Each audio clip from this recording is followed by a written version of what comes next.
majority and minority leaders. I ask unanimous consent these requests be agreed to and printed in the record. Objection. So ordered. Mr. President, a little earlier today, the junior senator from Utah, Senator Lee, came to the floor to discuss the balanced budget amendment. Under the budget agreement agreed to in Congress, both the House and Senate were required to vote on a constitutional amendment to balance the budget before the end of this calendar year. The House has already taken the vote. The measure failed, but the Senate still has a responsibility to take it up, which we will do in the closing hours of the session this calendar year. There are at least two proposals before us for a constitutional amendment, and my committee, the Constitution Subcommittee of Judiciary, held a hearing last week asking questions about these approaches to the Constitution. The leading approach on the Republican side comes from both Senators Hatch and McConnell. I'm not certain which will offer or whether the language might change at the last minute, but it would enshrine in our Constitution a disciplinary mechanism to reduce the budget deficit. This has been brought before the Senate and House before many times. This particular approach requires that in each fiscal year, federal outlays shall not exceed receipts unless 2/3 of each House votes to waive. It caps the outlays at 18% of the gross domestic product each year unless 2/3 of each House votes to waive. Requires a 2/3 vote in each House for any tax or revenue measure. Requires a 3/5 vote in each House for raising the debt limit. Allows for waiver of the amendment in times of declared war or serious military conflict. Prohibits courts from ordering any increase in revenue to enforce the amendment. Directs Congress to enforce the amendment through appropriate legislation. Takes effect 5 years after ratification. This is far more extreme than the clean House balanced budget amendment, which failed to pass in that chamber on November 18th. The testimony before our subcommittee from experts in the field said that this amendment, proposed by Senators Hatch and McConnell, will require draconian cuts in Social Security, Medicare, Medicaid, our military retirement system, and many programs important to working families. It will make Republican fiscal policies the constitutional law of the land, giving protection to those in higher income categories from any tax increase forever, without an extraordinary vote in either House. It would delegate the task of resolving budget disputes to our court system.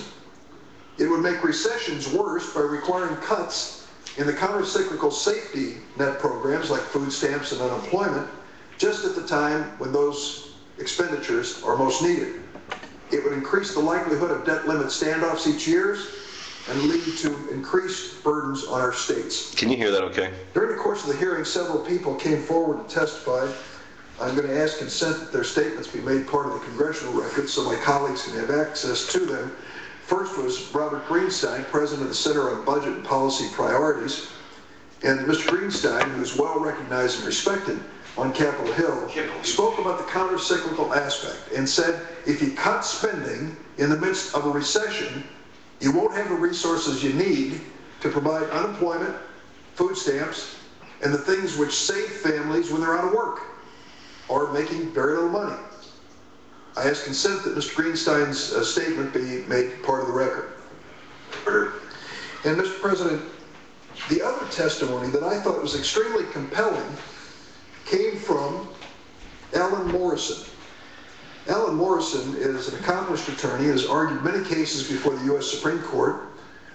He's the Lerner Family Associate Dean for Public Interest and Public Service at the George Washington University Law School. Mr. Morrison really asked us to think through what we were doing. In fact, he asked us the most important question: if you put an amendment in the Constitution which requires a balanced budget, who will enforce it? Who will make it work? We're watching the Senate blocks the Consumer Financial Protection Bureau nominations, and in light of everything else that's going on, a very bad idea. Who will decide if you have lived up to its terms? He concluded, based on his background in constitutional law, arguing before the Supreme Court, that not the president. The president's not in that position to do it. The president, of course, with his budget, has his own favorites when it comes to spending and revenue. He said this case, honestly, has to find its way to our court system. It's his libel. But he made it clear that any constitutional balanced budget amendment must expressly give to the federal courts the standing to decide the question. He raised a question that without that express language, he really was doubtful that the courts would take it up. They might view it as just a political question to be resolved by Congress itself. Now, Senator Lee, who spoke on the floor earlier, has a version of the balanced budget amendment which expressly gives standing to members of Congress and others, if I'm not mistaken. But the point made by Professor Morrison is any balanced budget amendment has to expressly give to our federal court system the power of judicial review. In other words, who is going to call the fouls, the balls and strikes and the outs? It's going to have to be the court system when it comes to whether the balanced budget amendment is being complied with. That's the first question. It's live on Certainly C-SPAN. not the last question. Professor Morrison then went on to say, now put this in the real world. The real world where Congress has passed a budget, appropriations bills, and now someone is arguing Can you hear that okay? what Congress did is not comply with the new provision of the Constitution requiring a balanced budget, arguing that in fact Congress is overspending the amount that it's allowed to spend, for example. Then, of course, that case has to find its way from the Capitol building to the president who signed the bill, and then over to the court system. Keep in mind, while we are in doubt about the outcome on appropriations bills and the budget, there's a serious question about how we will continue to fund our government, whether we can continue to make important payments to military retirees, Social Security recipients, Medicare recipients. All of it is in doubt while there is a question raised as to whether or not the budget passed by the Congress is unconstitutional. This is the thicket that we're being led into by those who very glibly say, all we need to do is mandate in the Constitution a balanced budget and it will just flow naturally from that mandate. Well, listen to what Professor Morrison said. The federal courts will rightly be extremely reluctant to wade into these budget battles and thus will want to be sure there's likely to be a violation before agreeing to decide it on its merits. But budgets are inherently uncertain in their impact, depending on factors such as whether revenue targets are met, whether the demand for entitlements is higher or lower than anticipated, whether discretionary spending is fully realized, whether an existing war winds down or a new one starts, each one with great uncertainties accompanying them. Thus, it would be far from clear on October 1st of a given fiscal year whether a duly enacted budget will or will not be in balance, assuming that the question is reasonably close and is likely to be in at least some years. Unless Congress makes it clear, either in the constitutional amendment or perhaps by subsequent legislation, that the court should resolve all doubts in favor of finding claims right, the courts are likely to be reluctant to reach the merits even for those persons who were expressly given standing in the amendment. And then, of course, is a question of a remedy. What if Congress passes a budget and appropriation bills, the president signs them, and they're challenged in court, and the court says, yes, in fact, Congress has overspent beyond the requirements of the Constitution. What's next? What remedy would the courts order? What can the court do? Can it order the recipients of salaries, Social Security benefits, Medicare payments, payments under government contracts to pay back a certain percentage? Can it order Congress to rectify the balance in next year's budget, which would certainly trigger a new lawsuit? To be sure, the court will not dismiss as moot claims that are capable of repetition, yet evade review because the duration of the violation is so limited the courts cannot decide its legality before it's ceased. Professor Morrison asked us to get beyond the bumper stickers and to think twice before we amend our Constitution. Madam President, in over 200 years since the enactment of the Bill of Rights, we have amended this Constitution precious few times. We have done it for compelling national reasons. We have done it to extend the right to vote to women. We have done it to make it clear that African Americans treated as slaves will be treated as citizens in the United States. We have done it to deal with questions of presidential disability and succession. These are things which were compelling, major national issues which could be resolved in a clear, definitive way by our Congress working with the states for ratification. Now comes the flavor of the day. In the midst of the deficit crisis debate, there are those who are arguing we shouldn't accept our responsibility in the Senate and House to balance the budget. No, we should just put in the Constitution that we're required to do it. And then they go further.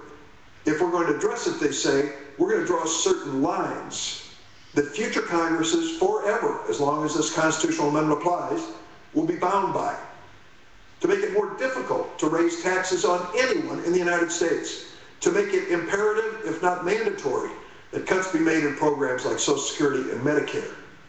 These are questions that should be decided by Congress and the President on a timely basis. I've been involved in the past 2 years with a lot of debate about our national budget deficit, both on the Bowles-Simpson Commission and with a voluntary effort by 6 Democratic Republican senators. It's not easy. It's very hard. But it can be done if the political will is there. I think we need to summon the courage, political courage, and the will to do it. But we should summarily reject these efforts to amend our Constitution. Amen. They are not well thought out. The Constitution is too important a document, an historical guidepost for our nation, and an inspiration for nations around the world to put in a fatally flawed constitutional balanced budget amendment in the heat of the moment. This is a significant vote. Those of us, and that includes every single member of the Senate, who have sworn to uphold and defend the Constitution, need to take that document very, very seriously. Those who want to amend it in quick fashion, changing their amendment language by the day, should be dismissed. If they do not show the reverence for this document that it deserves, if they don't take the time to make certain that their proposals are consistent with the sanctity and importance of this document, they should not be taken seriously. I don't believe any of my colleagues can go home having voted for that amendment and expect wild applause from audiences across America. They will understand that this was just a political reaction to a very important issue. Let us not amend the Constitution with a balanced budget amendment. Madam President, I'd like to make one brief remark. I see the senator from Ohio here. We placed the second part of the record with the chair. Without objection. Madam President, the holiday season is upon us, and a lot of us are thinking about our families, and we're thinking about being with them as quickly as we can. It's time of year when has a special significance for so many of us. But what was made clear by President Obama yesterday, and my colleagues should take note of, we're not going home for Christmas, Hanukkah, or any holiday season until we've done our job for the people of this country. Millions of people in Illinois and across America are counting on Congress to extend the payroll tax cut. What does it mean in my state? Average income of $50,000 a year. It's worth more than $1,000 a year to those families. It's worth about $125 to $150 a month to have a payroll tax cut. Money that working families struggling from paycheck to paycheck desperately need to fill the gas tank, to pay the utility bills, to provide clothing for the kids, to make sure you can stay in your home. These are the basics. No member of Congress is going to be allowed to go home and ignore the imposition of such a new payroll tax on America. President Obama met with the Democratic leaders of the Senate yesterday, and he said point blank, he's told the First Lady Michelle and his girls that if necessary, they can have their Christmas vacation in Hawaii, which they go to each year, by themselves, and he will wait here until this job is done. Aww. I hope that doesn't happen for his family or for the sake of any family of any member of Congress. But in order to avoid that, we have to do the right and responsible thing. This afternoon there'll be a vote. The payroll tax cut offered by Senator Casey of Pennsylvania.